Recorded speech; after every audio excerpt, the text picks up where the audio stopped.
ಯಾಕಂದರೆ ಏನು ಮಾಡ್ತಾರೆ ಡಾಕ್ಟ್ರು ಯಾರೋ ಕೇಳ್ತಾರೆ, ಡಾಕ್ಟ್ರ್ ಒಂದು ಸ್ವಲ್ಪ ಹಾಕ್ಬೋದಾ ಅಂತ. ನಾನು ತಗೊಳ್ತೀನಿ ನೀವು ಹೆಂಡ್ತಿಗೆ ನೋಡಿ ಡಾಕ್ಟ್ರ್ ತಗೋತಾರೆ. ಡಾಕ್ಟ್ರು ಒಳ್ಳೆ ಚೆನ್ನಾಗಿ ತಿಂದು ಒಂದು ಚೂರು ತಗೋತಾರೆ ಆಯ್ತದೆ. ಇವ್ನು ಉಪ್ಪಿನ ಕಾಳು ನೆನ್ಸ್ಕೊಂಡು ಹಿಂಗೆ ನೀರು ತಗೊಂಡ್ರೆ ಏನಾಯ್ತದೆ? ಜನ ಅವ್ರು ಮಾಡೋಕ್ಕಾಗದಿರೋದನ್ನ ಇನ್ನೊಬ್ಬರ ಮೇಲೆ ಆಗ್ತಿರುತ್ತೆ, ಕಲ್ಲು ಬಂದ್ಬಿಡ್ತದೆ. ನೋಡಿ ಗಮನಿಸಿ, ತೆಂಗಿನ ಗಿಡದ ಬಗ್ಗೆ ಒಂದು ಕೆಲವರಲ್ಲಿ ಏನು ತಪ್ಪಾಗ್ತಾ ಇದೆ ಅಂದರೆ, ನಾನು ತುಂಬ ಕಡೆ ವೀಡಿಯೋದಲ್ಲಿ ಹೇಳಿದ್ದೀನಿ, ನಾವು ಎಳ್ನೀರನ್ನು ಕಿಳ್ತೀವಲ್ಲ, ತುಂಬ ಜನ ಎಳ್ನೀರು ಕಿತ್ಬಿಡ್ತಾರೆ. ಎಳ್ನೀರನ್ನ ಕಿತ್ತರೆ ಅಭಾಷಣ ಮಾಡ್ದಂಗೆ ಅದು.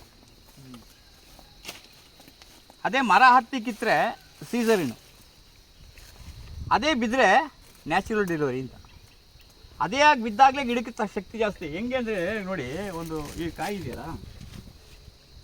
ಇದೆಯಲ್ಲ, ನಾವೀಗ ಎಳ್ನೀರು ಕೊಟ್ಟರೆ 10 ರೂಪಾಯಿ ಕೊಡ್ತಾನೆ, 15 ರೂಪಾಯಿ ಕೊಡ್ತಾನೆ. ನೀವು 45 ಕೊಡಲೇಬೇಕು, ಅದೇನು ಮಾಡೋಕ್ಕಾಗಲ್ಲ.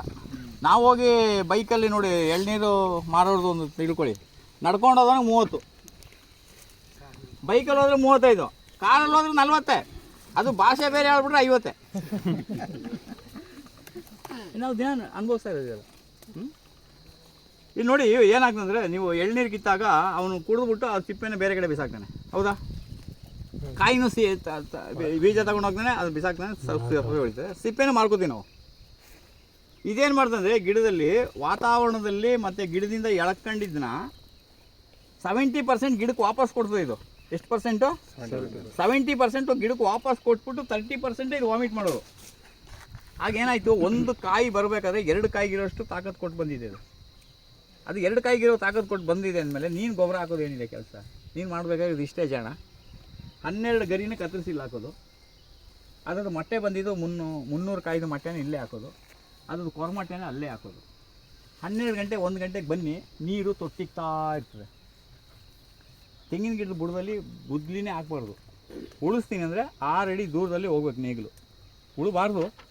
ನಮ್ಮ ಪಾಪಕ್ಕೆ ನಾವು ಉಳ್ಳೇಬೇಕು. ನೀನೇನು ಮಾಡೋಕ್ಕಾಗಲ್ಲ ಅಂದರೆ ಉತ್ಕೊಳ್ಳಿ, ಆದರೆ ಒಂದು 6 ಅಡಿ ದೂರದಲ್ಲಿ ಉಳಿ. ಕೆಲವರು ಅದ್ರ ಬಡ್ಡೆಗೆ ಬ್ಲೇಡ್ ಹಾಕಿ ಹೊಡಿಯೋದು, ಬೇರೆಲ್ಲ ಕಟ್ಟಾಗಿ ಏನೂ ಆಗಲ್ವಂತೆ. ನಿಮ್ಮ ಬೆರಳನ್ನೆಲ್ಲ ಕಟ್ ಮಾಡಿಬಿಡೋಣ, ದೇಹ ಗಟ್ಟಿಯಾಗಿದೆಯಲ್ವ, ಬೆರಳು ಕಟ್ ಮಾಡಿದ್ರೆ ಆಗುತ್ತಾ?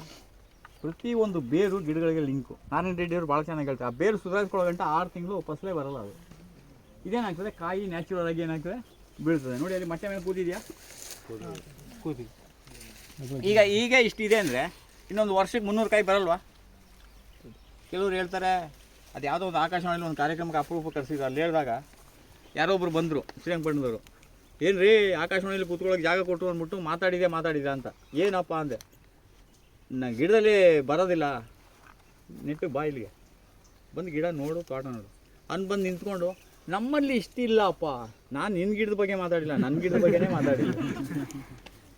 ಅವ್ರ ತೋಟದಲ್ಲಿ ಬಂದಿಲ್ಲ ಅಂತೇಳಿ. ಕೆಲವ್ರು ಏನು ಮಾಡ್ತಾರೆ ಅಂದರೆ, ಅವರು ಮಾಡಿ ಪ್ರಯತ್ನ ಪಟ್ಟು ಆಗದೇ ಇದ್ದರೆ, ನನಗೇ ಆಗಿಲ್ಲ ನಿನಗೆ ಆಗ್ತದಾ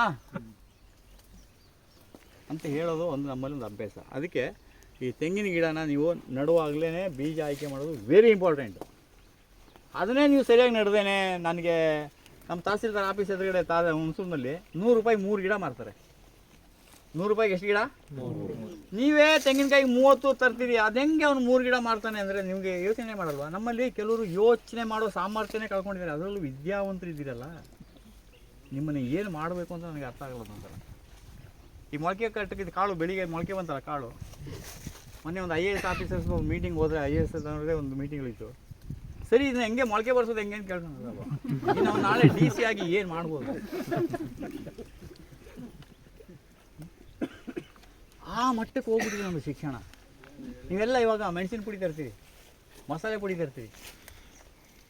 ನೀವು ಹೋಗ್ಬಿಟ್ಟು ಮೆಣಸಿನ್ಕಾಯಿ ರೇಟ್ ಕೇಳಿದ್ರೆ 450 ರೂಪಾಯಿ ಇದೆ. ಈಗ ಸ್ವಲ್ಪ ಕಮ್ಮಿ ಆಗಿದೆ, 450 ಇದೆ. ಅವ್ನು ಕೇಳುವಾಗಲೇ ಗೊತ್ತು, ಈ ಅಪ್ಪನ ಸ್ಟೈಲ್ ನೋಡಿದ್ರೆ ಈ ಅಮ್ಮ ಮನೇಲಿ ಉರಿಯಲ್ಲ ಅಂತ ಅವ್ನಿಗೆ ಗೊತ್ತು. ಇವನು ತಗೊಂಡೋಗಿ ಆ ಅಮ್ಮ ಮೆಣಸಿನ್ಕಾಯಿ ಉರಿತಾಳ, ನಿಜವಾಗ್ಲೂ ಉರಿಯಲ್ಲ. ಪೌಡ್ರಿಗೆ ಎಷ್ಟು ಅಂತಾನೆ? ಪೌಡ್ರಿಗೆ 300 ರೂಪಾಯಿ ಅಂತಾನೆ. ಮೆಣಸಿನ್ಕಾಯಿಗೆ 450, ಪೌಡ್ರಿಗೆ 300 ರೂಪಾಯಿ ಕೊಡ್ತೀನಿ ಅಂದರೆ ಖುಷಿ ಅಲ್ವಾ? ಉರಿಯೋಂಗಿಲ್ಲ, ಘಾಟು ತಡಿಯೋಂಗಿಲ್ಲ ಅಂತ ನೋಡಿ. ಚೆನ್ನಾಗಿ ಸ್ಪಷ್ಟವಾಗಿ ತಿಳ್ಕೊಳ್ಳಿ. ನೀವು 1 kg ಮೆಣಸಿನ್ಕಾಯಿ ತಂದರೆ 900 ಗ್ರಾಮೇ ನಿಮಗೆ ಒಣಗೋದು ಸಿಕ್ಕೋದು. ಅದು ಮಿಲ್ ಹೋಗಿ ಬಂದಮೇಲೆ 700 ಗ್ರಾಮೇ ಆಗೋದು. 700 ಗ್ರಾಮ್ ಆಗಬೇಕಾದ್ರೆ 1 kg ಮೆಣಸಿನ ಖಾರದ ಪುಡಿ ಕರೆಕ್ಟಾಗಿ ಮಾಡ್ಬೇಕಾದ್ರೆ 600 ರೂಪಾಯಿ ನಿಮ್ಗೆ ಖರ್ಚು ಬೀಳ್ತದೆ. ಅದರಲ್ಲಿ ಇವನು 300 ರೂಪಾಯಿ ಕೊಡ್ತಾನೆ ಅಂದರೆ ಎಂಥ ಒಂದು ಲಕ್ಕಿ ಪರ್ಸನ್ ನಾನು ಬೆಳಿಗ್ಗೆ ಎದ್ದು. ಆಮೇಲೆ ಇನ್ನೂ ಸ್ವಲ್ಪ ಮುಂದಕ್ಕೆ ಹೋಗಿ ಹೇಳ್ತೀವಿ ಮಸಾಲೆ ಪ್ಯಾಕೆಟ್ ಎಷ್ಟು ಅಂತ ಕೆ ಜಿ 150. ಬರ್ರೆ ಅದು ಕಡಲೆ ಪುಡಿ ಹಾಕಿ ಅದಕ್ಕೆ ತಗಣಿ ಹಾಕಿ ಅದಕ್ಕೆಲ್ಲ ಮಸಾಲೆ ಎಲ್ಲ ಸೇರಿಸಿ 150 ಮಾಡ್ತಾನೆ ಅಂದರೆ ನಾವೇನು ಮಾಡ್ತೀವಿ ಮಸಾಲೆ ಪುಡಿನೇ ಸಾಕು ಅಂತ ತರ್ತೀವಿ. ಸಾಧ್ಯನಾ ಕೊಡೋಕ್ಕೆ ಸಾಧ್ಯನಾ? ನೀವು ತಗೊಂಡು ಬಂದು ತಿಂತಾ ಇಲ್ವಾ? ಉಪ್ಪಿನಕಾಯಿ ರೇಟ್ ಕೇಳಿದ್ದೀರಾ? ಲಿಂಬೆಹಣ್ಣು ರೇಟ್ ಕೇಳಿದ್ದೀರಾ? 5 ರೂಪಾಯಿ ಅಲ್ಲ 5 kg ಉಪ್ಪಿನಕಾಯಿ ಪ್ಯಾಕೆಟ್ 250 ರೂಪಾಯಿ ಕೊಡ್ತಾನೆ ಅಂದರೆ ಹೆಂಗೆ ತಗೊಂಡು ಬಂದು ತಿಂತೀರಿ? ಅದು ಮದುವೆ ಮನೆಗಳಲ್ಲಿ ದೊಡ್ಡ ದೊಡ್ಡ ಫಂಕ್ಷನ್ಗಳಲ್ಲೆಲ್ಲ ಅದೇ ಉಪ್ಪಿನಕಾಯಿ ಹಾಕೋದವರು. ನಾವು ತಿಂದಿಲ್ವಾ?